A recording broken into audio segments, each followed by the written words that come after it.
현지 시각 기준으로 지난 10월 7일 대규모 로켓 공격으로 촉발된 이스라엘 팔레스타인 전쟁이 악화일로를 걷고 있습니다. 해당 사건을 인본주의적 시각에서 바라보는 소위 전문가들과 자칭 인텔들은 앞다투어 이 내용을 다루며 마치 그동안의 이스라엘이 저지른 잘못으로 인해서 해당 사건이 벌어진 듯한 뉘앙스로 한 발 물러서서 봐야 한다는 식의 결론을 잇따라 내리고 있죠. 또 그동안 코로나 및 백신 선동을 일삼았던 메인스트림 언론의 일방적인 이스라엘 옹호를 꼬집으면서 마치 자신들은 메이저 언론에 휘둘리지 않는 깨시민 행세를 하며 이 팔전쟁에서 묘하게 하마스를 두둔하는 듯한 모습을 보이고 있습니다. 혹자는 이스라엘 자체가 프리메이슨, 카발과 같은 글로벌리스트 세력에 의해 건국되었고 하마스도 그런 이스라엘이 방치하거나 키워줬으니 우린 이 사태를 좀 더 객관적으로 바라봐야 한다면서 사람들에게 선동되지 말라며 선동을 하고 있습니다. 참으로 어리석은 사람들입니다. 이번 이 팔전쟁의 희생자는 대부분 일반인들입니다. 실제 전쟁을 치르는 군인들도 마찬가지죠. 슈밥 같은 글로벌리스트들 본인이 직접 총 들고 나가서 싸우는 게 아닙니다. 언제나 희생양이 되는 것은 그들의 수작에 놀아나는 일반 시민들입니다. 이 둘은 구분되어야 하죠. 또한 관련 사태 보도들 중 일부의 진위 여부가 이상할 정도로 주요 쟁점이 되기도 하는데 이 또한 주요 논지를 놓치는 것입니다. 중요한 것은 거기서 현재 인질로 잡혀있는 사람들, 여행객들, 심지어 키부츠에서 일하다 잡혀간 제3국의 노동자들, 노인 및 여성과 어린아이들 등 현재 실시간으로 늘어나고 있는 사상자들입니다. 주요 언론이 팔레스타인에 대한 분노를 키우는 것으로 보일지도 모르나 그렇다고 팔레스타인 측에서 그 모든 행위를 저지르고 있는 사실 자체를 호도해서는 안 될 것입니다. 그러한 흐름으로 가서는 결국 둘 다 똑같다는 식의 양비론에 휘말려들게 되고 이야말로 하마스 측이 쌍수를 들고 반길 일이 될 것입니다. 먼저 선제 공격을 하고 민간인을 납치, 강간, 살해하고도 아무런 비난도 받지 않는데 하마스가 당연히 좋아하겠지요.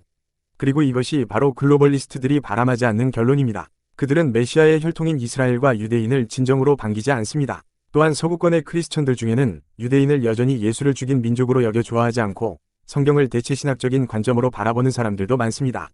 이들 모두 잘못된 관점입니다.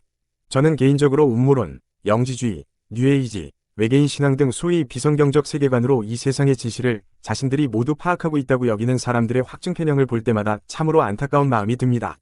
이들은 종합적인 사고가 결여된 사람들로 나무만 볼 줄 알고 숲을 보는 능력이 없는 사람들입니다. 이들은 바티칸이 음모론의 중심에 있다는 것은 알면서도 그 바티칸이 판스페르미아설과 같은 지구 생명체 외계 기원설에 전력 투구하고 있다는 제보에 대해서는 시큰둥합니다. 자신들의 비성경적 세계관에 잘 들어맞지 않는 퍼즐 조각이 있거든요.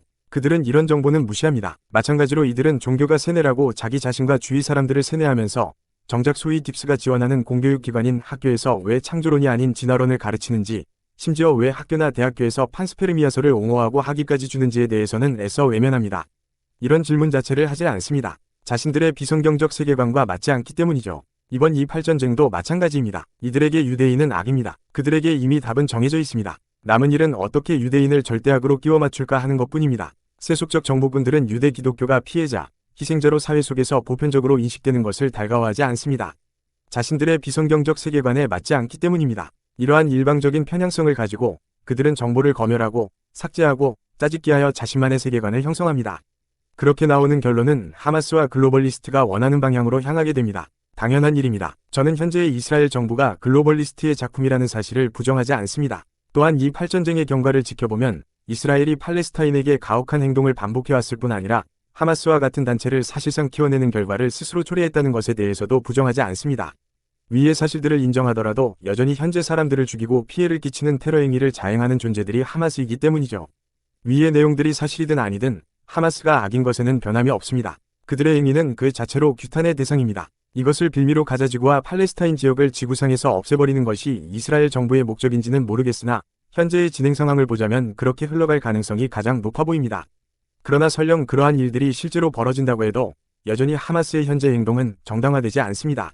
이러한 모든 일들에도 불구하고 이스라엘의 가자지구 민간인 지역 공습이 정당화되기 힘든 것처럼 말이죠.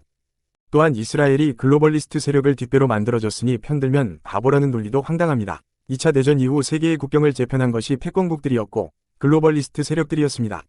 이런 식의 논리대로라면 현존하는 국가들 중에서 비밀결사가 현대의 국가 형성에 관여하지 않은 나라는 사실상 없습니다. 특히 한국은 이러한 의혹이 짙은 나라입니다. 6.25 직전의 에치슨 9의 설정이나 이승만 대통령의 프리메이슨 연루설, 스호를 연상시키는 서울이라는 이름의 기원 논란, 태극기 관련 의혹 등 애초에 미국 자체가 프리메이슨이 건국한 나라인데 그러한 미국이 도와준 한국이 글로벌리스트에 입김없이 건국됐을 리가 없습니다. 따라서 해당 논리대로라면 글로벌리스트의 뒷배로 설립된 한국도 북한이나 중국에게 침공당했을 때 한국을 편들면 바보가 된다는 기막힌 결론이 나옵니다. 실제로 이와 같은 논리로 한국전쟁 당시 오히려 한국과 미국을 비난했던 사람이 프랑스의 실존주의 철학자인 사르트르였죠. 참으로 어리석은 세계관입니다. 비성경적 세계관을 가진 음모론 인텔들, 자칭 지식인, 박사나 교수들이 하나같이 놓치는 진실이 있습니다. 바로 하나님이 역사의 진정한 주인이라는 사실입니다. 글로벌리스트가 역사를 주관하는 게 아닙니다. 따라서 글로벌리스트 세력에 의해 건국된 미국을 하나님께서는 그동안 세계 1위의 선교사 파송국가로 사용하셨습니다. 마찬가지로 건국 시기 글로벌리스트 세력이 개입 정황이 명백한 한국을 세계 2위의 선교사 파송국가로 사용하셨습니다. 이렇듯 글로벌리스트가 얼마나 개입했느냐가 본질이 전혀 아님을 알 수 있습니다. 하나님은 인간이 스스로의 힘으로 완전하고 깨끗한 나라를 건국할 수 없다는 사실을 아십니다. 죄인도 뒤바꾸어 위인으로 사용하시는 하나님입니다. 하물며 다수가 모여있는 국가와 같은 조직은 말할 필요도 없겠죠. 실제로 하나님께서는 전쟁으로 초토화됐던 대한민국을 들어서 오늘날 세계 선교의 중심지 중 하나로 만드셨습니다. 앞으로는 이스라엘이 깨어나 그리스도 복음 전파의 마지막 사명을 담당할 두 증인의 하나로 우뚝 서는 성경의 예언이 성취될 것입니다. 그리고 해당 사역을 위하여 하나님께서는 이스라엘이 글로벌리스트와 로스차일드 가문 같은 세속적인 세력들의 개입으로 건국되는 것을 허락하신 것이죠.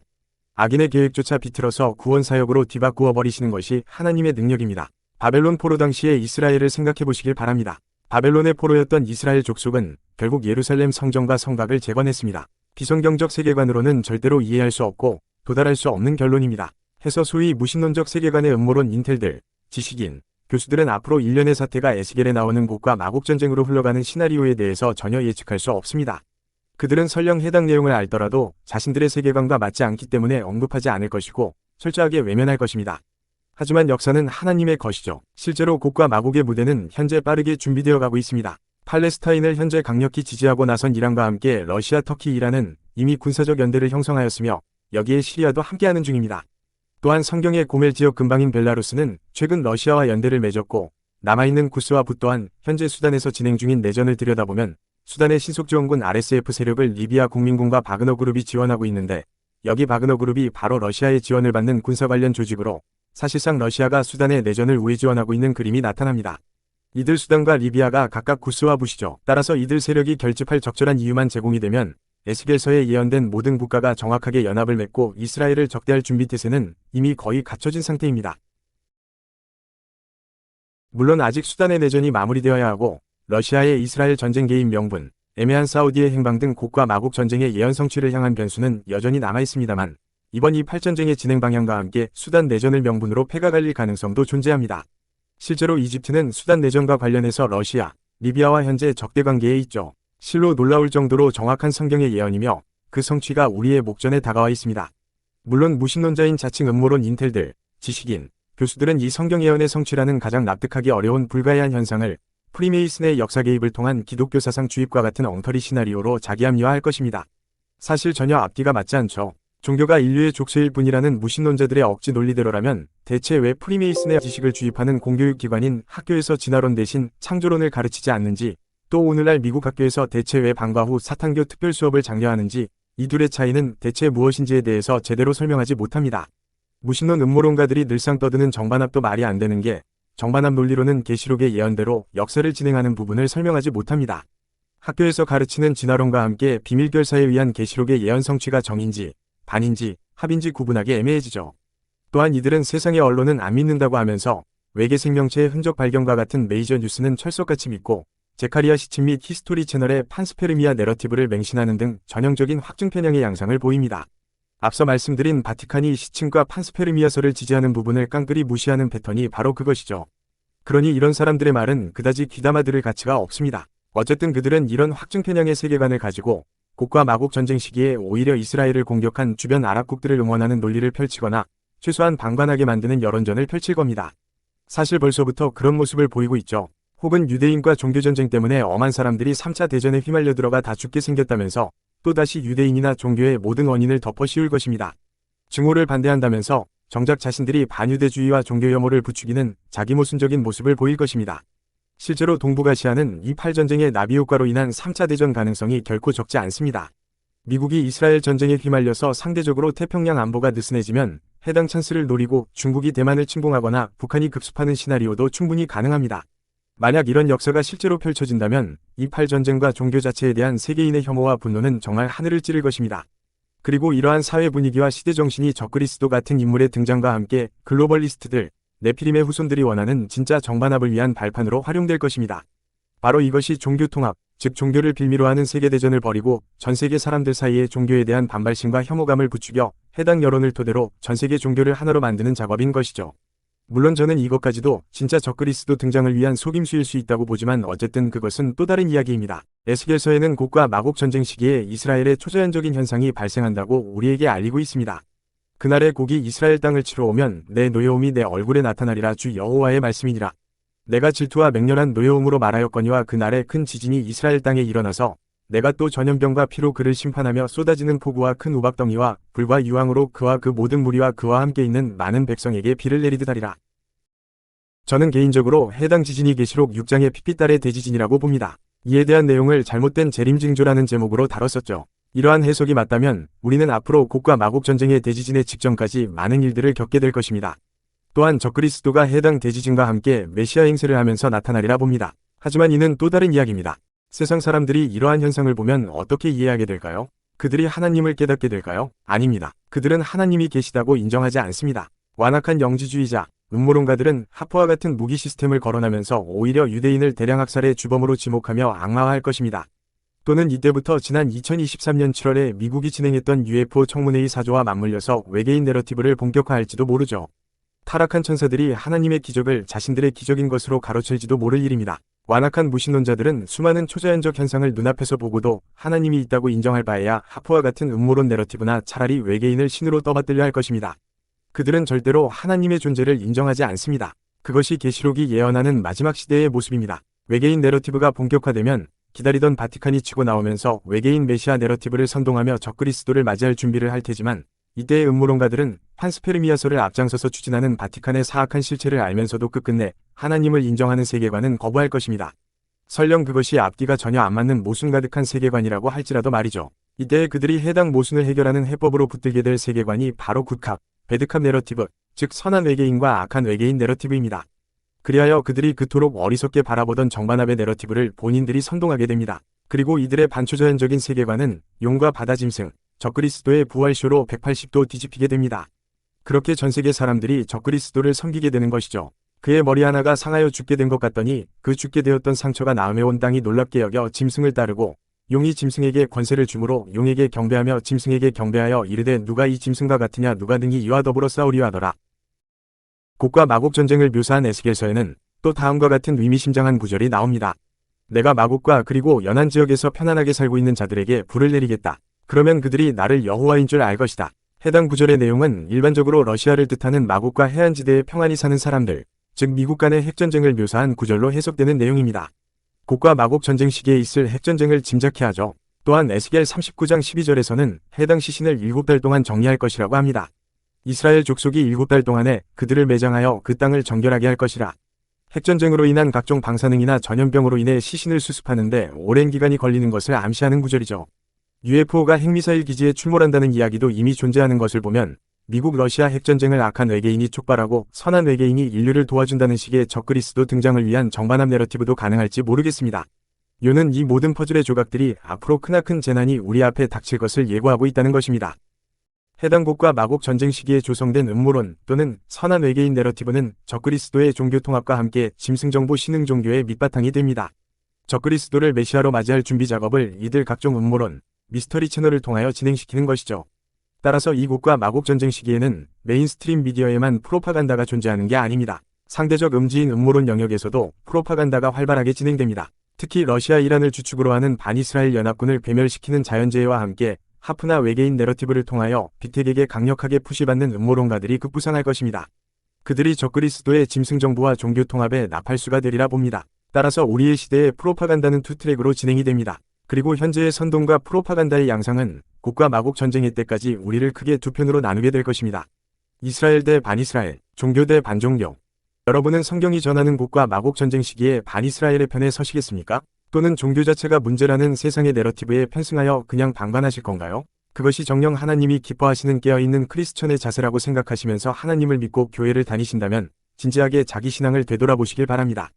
비성경적 세계관을 가진 사람들에겐 예수님도 유대인에 불과합니다. 세상은 예수님과 관련된 모든 것을 증오합니다. 그리스도인은 세상과 같은 길을 끝까지 갈 수 없습니다. 좁은 길로 가시길 바랍니다. 이제부터는 정말로 쉽지 않은 좁은 길입니다. 어찌됐든 글로벌리스트들은 곡과 마곡 전쟁의 시기에 반이스라엘의 정서와 함께 종교 자체를 혐오하는 범지구적인 사회 분위기를 조성하고 이를 토대로 적그리스도의 종교 통합 모델을 착실하게 준비해 나아갈 것으로 보입니다.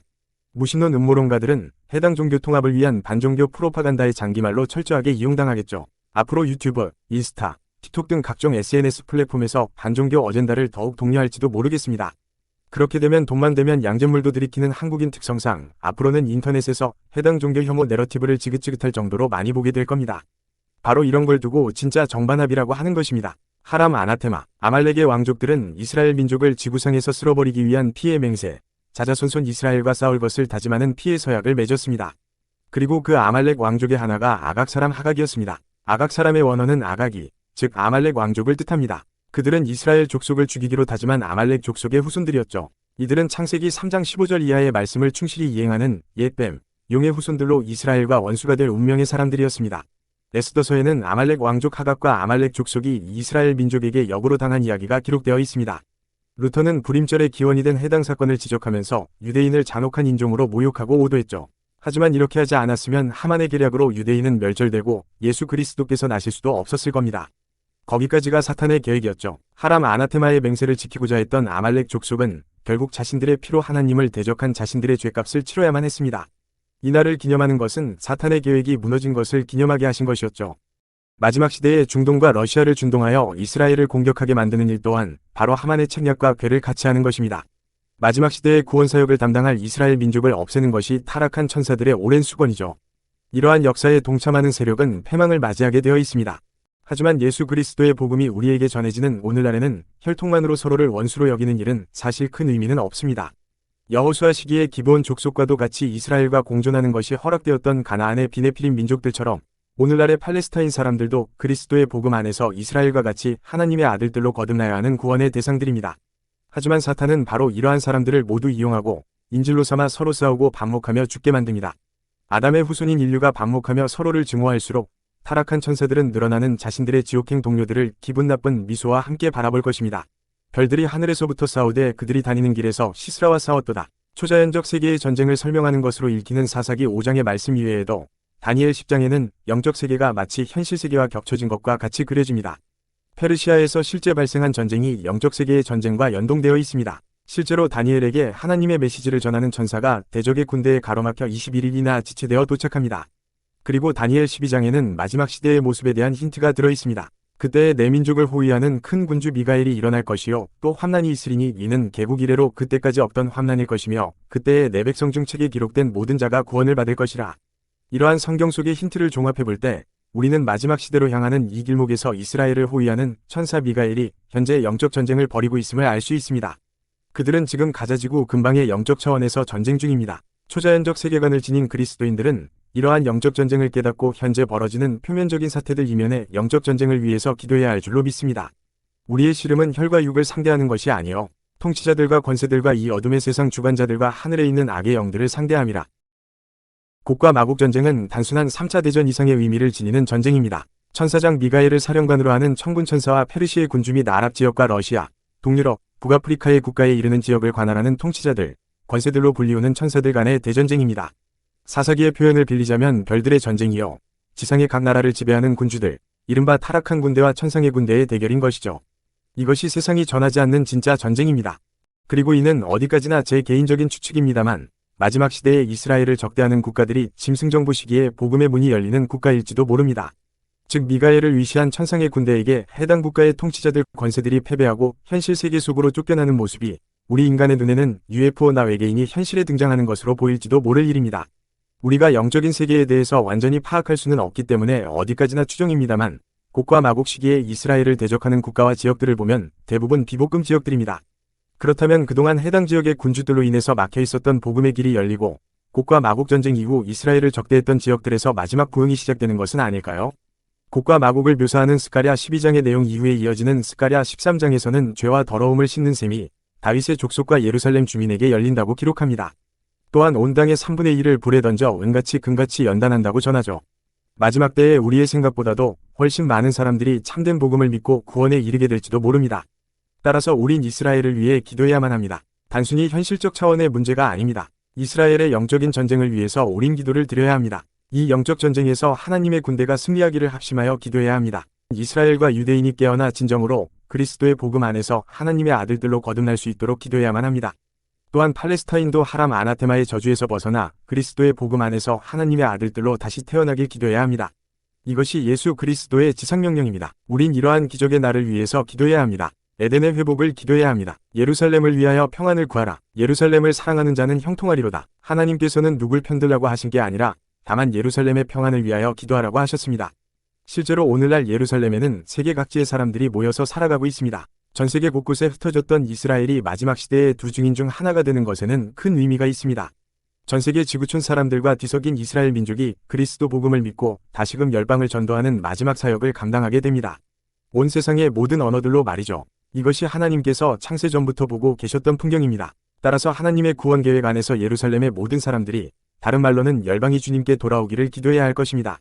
하나님의 가족 계획이 그리스도의 복음 안에서 성취되기를 우리는 기도해야 합니다. 예수님께서 초림 때 이스라엘에서 몸소 보여주신 복음이 진정 무엇인지 우리는 이 사태를 두고 다시 한번 되돌아봐야 합니다.